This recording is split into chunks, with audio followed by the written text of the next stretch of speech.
The 7 deadly sins are one of the most artistically used pieces of Christian faith in media, aside from the one true insert title name here. The 7 deadly sins have been used in movies like Seven and shows like my personal favorite example, Full Metal Alchemist, and many others. The 7 deadly sins are not worse than other sins in the eyes of God, but rather are the most dangerous because of their capabilities of destroying the sinner. These sins represent the folly of mankind. Envy, gluttony, pride, wrath, lust, sloth, and greed. But in the very same sense that these sins can destroy man, it could destroy the fabric of any image. And one of the most important images that was destroyed by these sins in gaming history was Halo. Before Halo's downfall, the developers at Bungie were making history by creating what was widely considered the best first-person shooter ever made. And by the time Halo 3 came around, it was well known that Halo was doing good. So how did a game that was taking the world by storm become such a washed-up franchise with a heavily divided community? Well, the first sin that began this fall was none other than greed.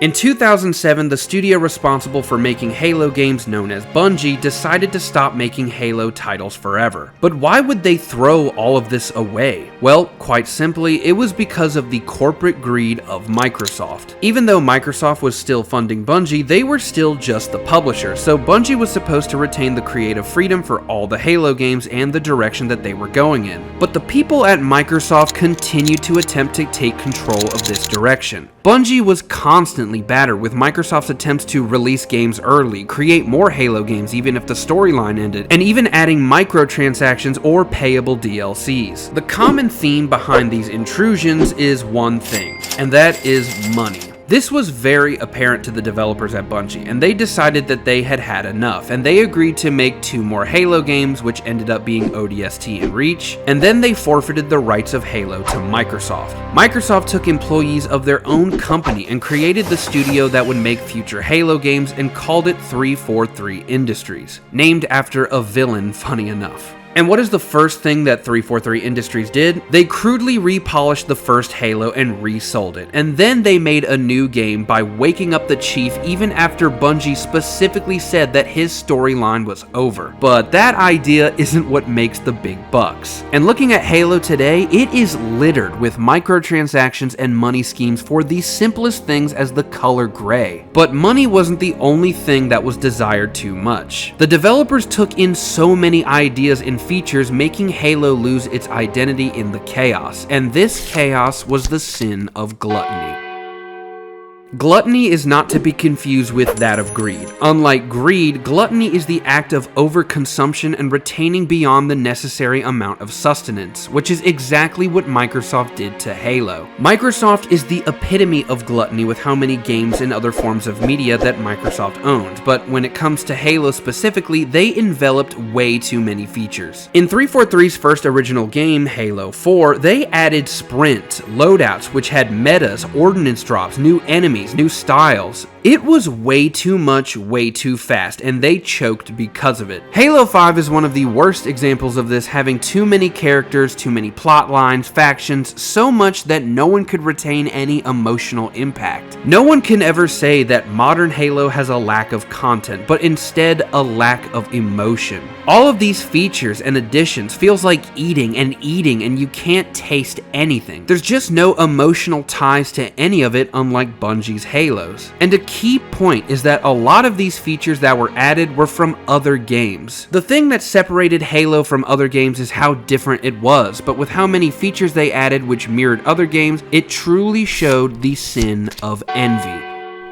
Because the end goal of Halo had changed from stories and emotions to product and revenue, they wanted to make a game that everyone would buy. But as the old saying goes, a game for everyone is a game for no one. As they enviously watched game franchises like Call of Duty, they started to mimic their features and expected results. The addition of sprinting, loadouts, and ordnance drops was just the beginning though. By the time Halo 5 came around, they had Warzone and loot boxes. And although Halo 5's multiplayer was pretty fun, Halo was completely sinking its image and it didn't stop sinking. With where Halo stands now with Halo Infinite, although you can physically see recognizable Halo armor and voices, 343 343's envy has made Halo completely unrecognizable. Although I personally believe that Fortnite has done irreversible damage to the gaming industry, it is still completely up to the developers if they want to adopt their practices, and Halo was unfortunately many of the ones that did. Halo now has an item shop, purchasable currency, and an outrageous amount of microtransactions, including a battle pass. Many common colors and armor sets that were freely accessible in earlier titles are now locked behind a paywall, and although this strongly represents the sin of greed and gluttony, none of these sins would have been accessible if not for the sin of envy. It has been mentioned multiple times that the developers responsible for making modern Halo games literally hate Halo, and their envy of Bungie's success while also partaking in the envy of other franchises is precisely why Halo failed. But it has been almost 20 years that 343 has been in charge, and even with the outrage from loving fans of the franchise, they never changed. This refusal of change, even in the face of disappointed and loving fans, could only represent one sin, and that sin is pride. When 343 had finally taken control of one of the most popular game franchises in history, it came with a sense of pride that completely dismissed Bungie's legacy. When 343 once again decided to reap the benefits of republishing Bungie's work, they did it in grand style by publishing the Master Chief Collection, which solely contained Bungie content or refurbished Bungie content. But the act of pride in this situation is actually one of the most unforgivably disrespectful and prideful actions that 343 has ever done. At the end of the original Halo Reach, which was not only Bungie's last game but also served as a final love letter to the fans, coincidentally there is a love letter at the end of this game. When 343 published Halo Reach with the Master Chief Collection, they completely removed the love letter from Bungie. 343 wants to completely eradicate any trace of the very studio that created the foundation that they stand in. The pride of their ownership of this game and their complete disregard of the love and creation of Halo from Bungie's part is so disgusting. But all of this refurbishing and reselling of previous games to call it their own isn't just a show of pride. It is one of the deadly sins known as lust. Now, you'd think that the main example of lust in Halo is Cortana from Halo 4, but it is nowhere close to that. A rough definition of lust is the carnal attraction to the outside of something or someone and not the inside. Because while a succubus may be voluptuous and attractive on the inside she is rotten and her feet lay hold of hell. In the very same way, they did this to Halo. No one could ever argue that the graphics or the gameplay of Halo wasn't amazing. Halo 4 and everything onward looked incredible, and the gameplay for the most part was superb, but 343 failed to realize that the true fans of this franchise never cared about what the game looked like, but instead of how deep the meaning the games had and how it made them feel. The storyline of Halo since Bungie's departure has been pretty lackluster. Halo 4 wasn't terrible, but lacked the depth of its counterparts, but Halo 5 will go down in history as one of the worst campaigns ever, and Halo Infinite's campaign wasn't that great either. One of the main arguments from gamers that defend 343 or are just loyal to Halo regardless of who makes it is that the graphics are great and the gameplay has never been better, not even realizing that they have already fallen for the sin of lust, because no matter how delicious or appetizing you could make a rock look, you will always break your teeth. And 343 has broken all of our teeth with how many slaps in the face we have received with their refusal to change. But this has led to backlash with fans bad-mouthing the franchise and slandering its name. The Halo community has never been so divided, and it reveals the one sin on this list that not only the developers partook in, but also the community, and that is the sin of wrath.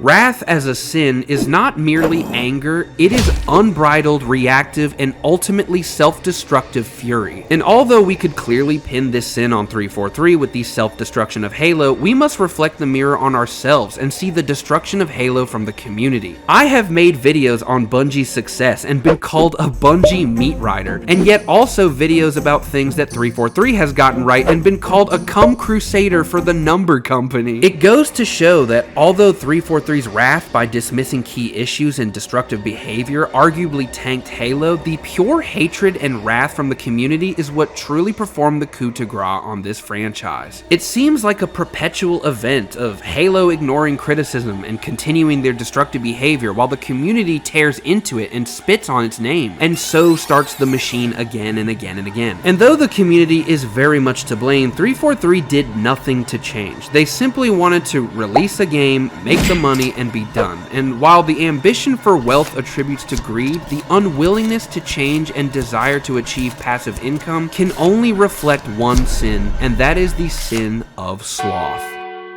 One of the prime examples of the developer's sloth is the statement that they made about Halo Infinite's 10-year plan. They stated that their intentions for Halo Infinite was simply to add more modes, add to the shop, and some updates here and there. There were plans to progressively add to the main story, but way into the future, but in the meantime, add more payable content to rake in revenue with minimal effort. But the worst part of all of this is that at the beginning of this 10-year plan when Halo Infinite first released, there was nothing. Saying that this game was incomplete is an understatement. There was no Forge, no co-op at launch, bare bones multiplayer, and many bugs and technical issues. Despite years of feedback and community passion and time, 343 consistently shipped incomplete and broken features. It felt like they weren't putting in the care or attention that the franchise deserved or got from Bungie before. And even now, with the change in management with 343 being renamed to Halo Studios, the first thing they are doing is remaking a remake of a game that Bungie already made. It seems at every turn this franchise is being built upon the easy way out, because it's easier to earn money through cosmetics than it is to earn through the support of fans. It's easier to add a bunch of features instead of taking the time to find out what Halo players really want, to steal ideas from others than to create your own. It's easier to stand tall and ignore fans instead of listening and changing, to appeal to the eyes instead of appealing to the heart. It's easier to hate your game and hate your fans than it is to love and appreciate them. It is easier